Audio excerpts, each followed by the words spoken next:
to be honest with you, we were really city boys. For a city boy to undertake something like this is, it's not really advisable. There's piranhas, there's wild Indians, there's this, there's that. There were a million reasons, and of course my dad was a doctor, and he was quite up to date on tropical diseases. So he invented every kind of reason that I would get sick. I would get Venezuelan encephalitis and all sorts of types of things. So, and then I sort of thought to myself, listen, if we had to follow up and check on all these things, we'd be 90 before we left. So almost the best way to learn is to dive in at the deep end. And if you survive, you learn. If you don't survive, of course, you don't learn very much. And really, that was what the first expedition was all about. And that's why it was so awful, because, I mean, to be honest, you need to be a real sort of outdoor type and experience for this thing for it to be pleasant. And you can ask Wayne, I mean, he almost did it in the same way as I did it the first time. There's nothing pleasant about it, except that you're proud of yourself that you actually saw it out, you know. The next expeditions were much better planned, and they took place in parts of the Amazon and the Andes Mountains, which are a million times more pleasant. So the funny thing is about the Amazon basin, in terms of insects, from a geological and sort of ecological point of view, there's some parts of the Amazon basin that are absolutely beautiful to travel in. So our subsequent expeditions were much better planned, and they were in much nicer jungle conditions, which we were better prepared for. So they were, by contrast, 100 times more rewarding, pleasant, etc., etc. I think my initial take on the river was probably very accurate, because it really is an unpleasant river in the Amazon system to go down.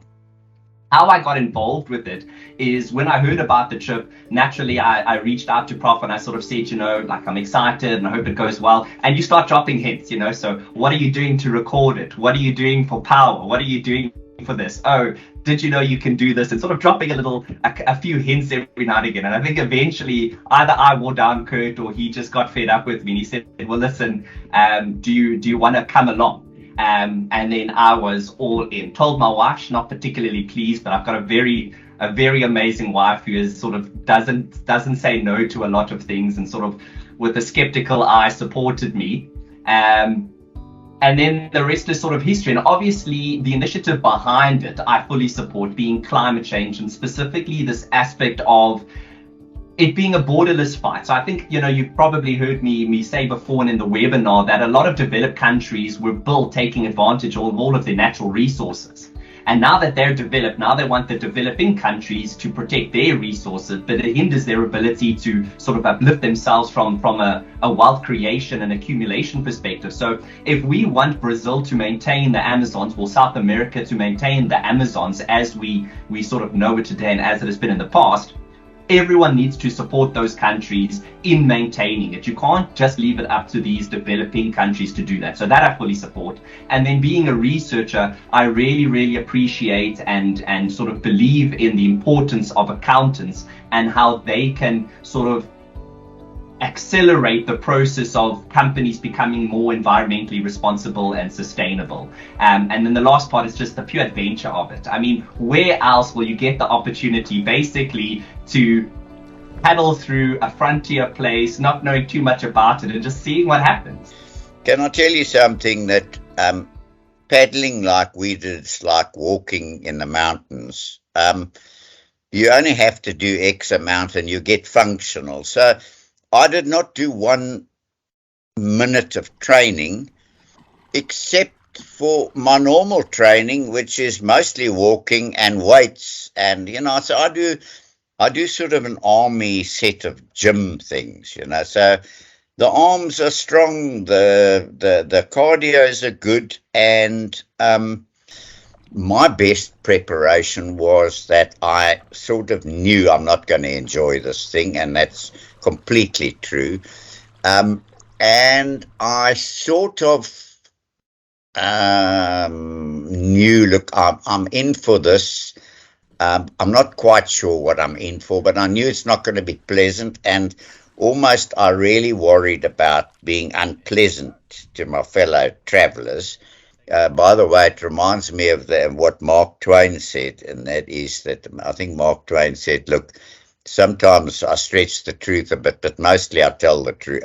Sometimes I stretch things a bit, but mostly I tell the truth. So, like one of the days, I didn't know if I'm more irritated with Wayne or myself, but I didn't know what I'm irritated with Wayne about. He's part of this. He got me here, sort of thing. So I'm cross. But you know what? You realize afterwards, and you just, I mean, this is part of the thing that happens on a real expedition. Yeah, you just, you learn when you really, when you want to say something off the cuff, you learn just to shut up. When we got there, we had received some news that there had been some pirate attacks where they've got these barges that carry cargo, and mainly the petrol are being sort of taken hostage, and then the guys would go and sell the fuel to other people. So this is obviously something that sort of scares us. And to put it into perspective, and you'll see on some of those pictures, when you're in the canoe, you're basically on the water. So you are a very small person thing compared to these massive cargo ships. And if there are pirates coming through with a gun or something like that, there's not a lot that you can do. I had my GoPros out, and every time these speedboats would approach us, I quickly hide the GoPros so that, they don't think we're filming them. Because that was my biggest fear, is that we probably haven't got anything that they want specifically, but if they think that we're these foreigners that are trying to film them or document them, then that obviously we pose a threat to them, and that obviously want to do something to us or get rid of us or get rid of the evidence. And then on top of that, and this is what I found the most daunting, is they've got these guys called garimpos, which are basically illegal mining dredges that are trying to suck up the bottom of the Rio Madeira, and then they get gold flakes from it, or sort of gold from this. And they really, really do look like Mad Max meets Waterworld. You're sort of paddling along, and in front of you is this wall of houses that look dingy and black with smoke, black diesel smoke coming out of them, and this heavy thumb of these engines just pumping up. And they've got like massive diesel engines sucking up the bottom of the water. And again, I know that these guys are illegal. I know that we look like foreigners. I mean, you could spot us from a mile away, because firstly, we're paddling. Nobody paddles here. Secondly, we look like gringos. You can really sort of see that we stand out as much as we try to blend in. I think it's just the fear of the unknown, which is quite a natural human reaction, and I know just as much as I'm worried about them, I'm thinking that they're worried about me. But that probably went away on day 6 or 7. And if I can interject with a small story here, on day 2, we couldn't find a spot to camp. So we ended up paddling through the night. So I must say I'm quite grateful. Estras took the first shift. We tied the 2 canoes together, and Estras took the first sort of shift, and I closed my eyes and I was just like, just let it go away. Just it'll be fine. We're now paddling at night with no lights. There are massive cargo ships going up and down. You've got to miss these floating illegal mining dredges. And then eventually 2 o'clock comes up. It's my turn to paddle. Everyone goes to sleep and I'm sitting there paddling. And again, for my stretch, the river sort of then splits into 2 because there's an island in the middle. So there's a bunch of dredges on the left, and there's a bunch of dredges sort of just off the island on the right channel. So I wanted to go on the right-hand side of the dredges on the left and then take the left channel, because it looked like there was less of these illegal miners there. So I go wide past the one, and I'm going to the left-hand channel, and this sort of illegal miner is getting bigger and bigger, and I can't understand. I'm paddling my little heart out here, and I can't understand, why is this thing getting bigger as I'm sort of paddling away from it?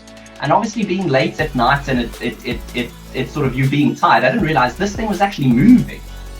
and it was coming towards us, and I kid you not, about 2 meters away from hitting this thing, I woke up airstress in a panic saying, help me, get away from these guys, you know.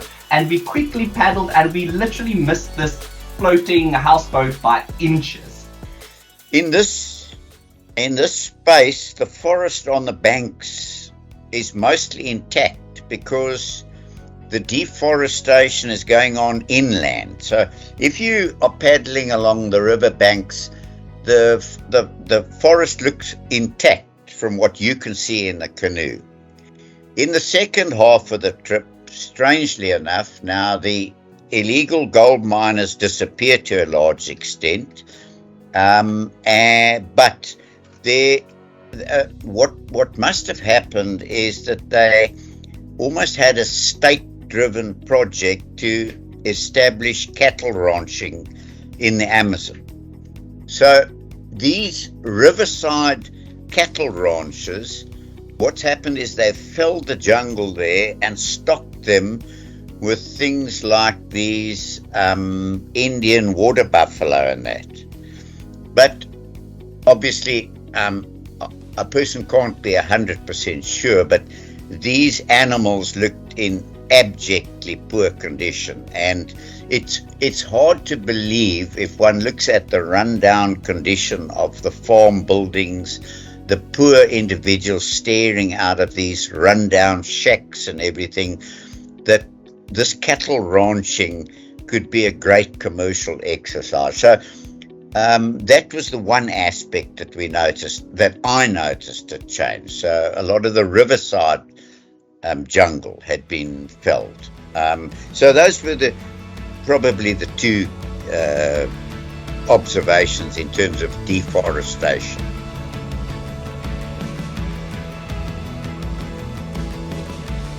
This was the negative point, can I say. It reflects the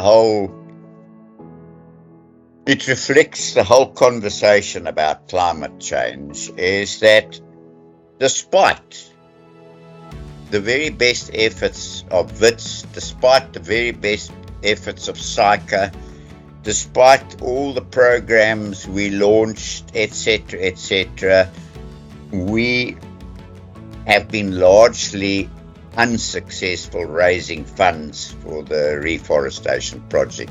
Even if a company donated 1,000 rand, I mean, if those things melt, it affects the globe, in terms of global sea levels. And the Amazon basin is the same thing. It has the same impact on air quality.